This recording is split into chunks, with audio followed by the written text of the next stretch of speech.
آدمی کے پاس جا کر کیا کرنا چاہیے، ہر سنی سنائی بات کو بیان کرنے سے کیا ہوتا ہے، اور نبی کریم صلی اللہ علیہ وسلم کے پاس ایسا آدمی کون آیا تھا جس نے آپ صلی اللہ علیہ وسلم سے سوال کیے تھے۔ آخری زمانے میں جھوٹے قذاب پیدا ہوں گے جو لوگوں کو پھسلائیں گے۔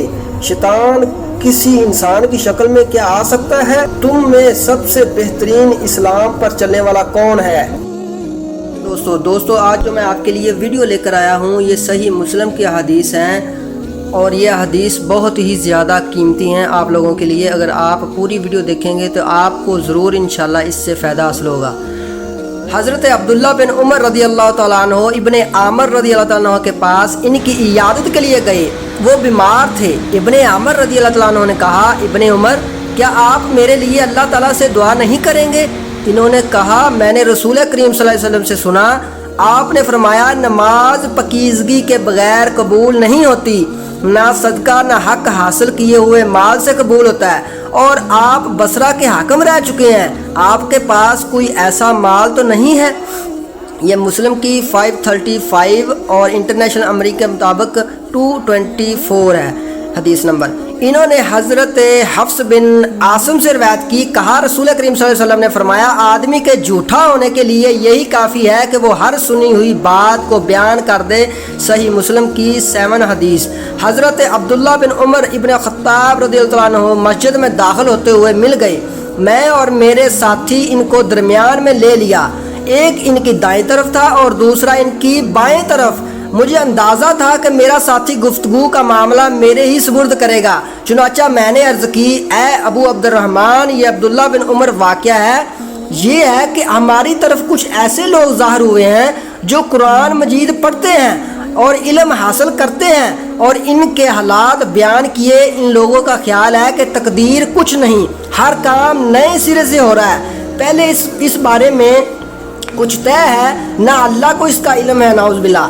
ابن عمر رضی اللہ تعالیٰ عنہ نے فرمایا، جب تمہاری ان لوگوں سے ملاقات ہو انہیں بتا دینا کہ میں ان سے بری الذمہ ہوں، اور مجھ پر ان سے کوئی لینا دینا نہیں۔ اس ذات کی قسم جس کے نام کے ساتھ عبداللہ بن عمر حلف اٹھاتا ہے، اگر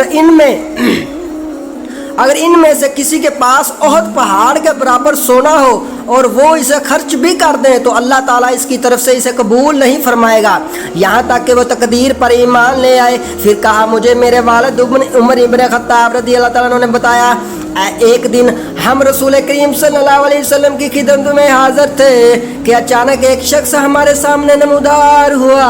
اس کے کپڑے انتہائی سفید اور بال انتہائی سیاہ تھے، اس پر سفر کا کوئی اثر دکھائی دیتا تھا، نہ ہم میں سے کوئی اسے پہچانتا تھا، نہ ہم نے آج سے پہلے کبھی اس کو دیکھا، حتیٰ کہ وہ آ کر نبی کریم صلی اللہ علیہ وسلم کے پاس بیٹھ گیا اور اپنے گھٹنے آپ کے گھٹنوں سے ملا دیے اور اپنے ہاتھ آپ صلی اللہ علیہ وسلم کی رانوں پر رکھ دیے اور کہا، اے محمد صلی اللہ علیہ وسلم مجھے اسلام کے بارے میں بتائیے۔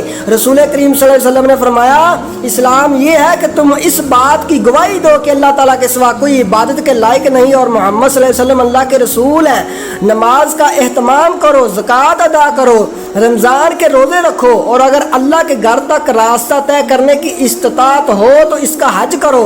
اس نے کہا، آپ نے سچ فرمایا۔ حضرت عمر رضی اللہ تعالیٰ نے کہا، ہمیں اس پر تعجب ہوا، آپ سے پوچھتا ہے اور خود ہی آپ کی تصدیق کرتا ہے۔ اس نے کہا، مجھے ایمان کے بارے میں بتائیں۔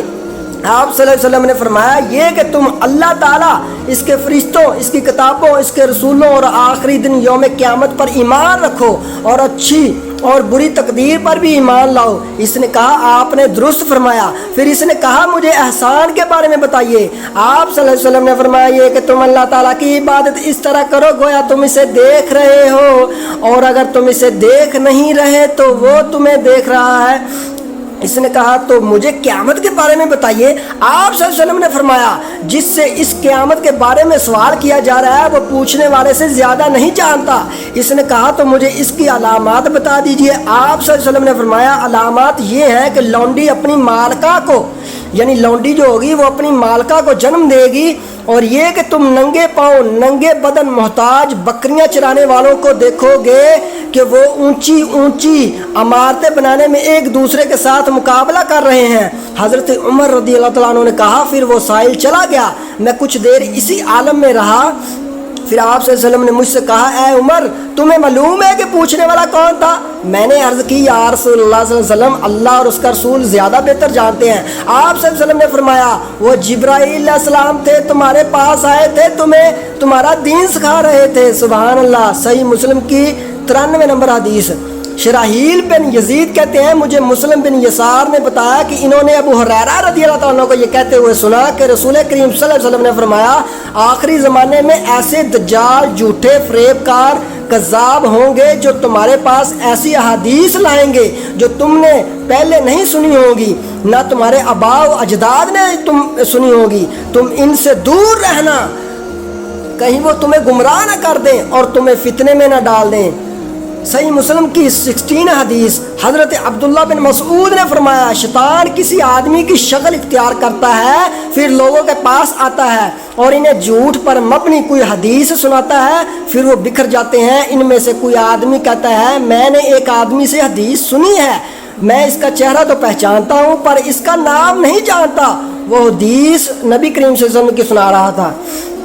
اسی لیے دوستو حدیث جو صحیح آپ کو انٹرنیشنل نمبری کے مطابق بتائی جا رہی ہے، اس لیے میں نے ارادہ کیا کہ آپ لوگوں کو وہ حدیث بتاؤں جو نبی پاک صلی اللہ علیہ وسلم اور صحابہ کرام سے مروی ہیں۔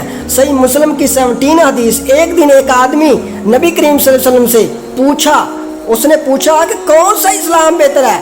نبی کریم صلی اللہ علیہ وسلم نے فرمایا یہ کہ تم کھانا کھلاؤ غریبوں کو، مسکینوں کو، یتیموں کو، اور جس کو پہچانو اس کو بھی اور جس کو نہ پہچانو اس کو بھی، الغرض سب کو سلام کرو۔ یہ بخاری کی حدیث ہے 12 نمبر۔ دوستو ہمارے چینل کو سبسکرائب کرو اور لائک کرو۔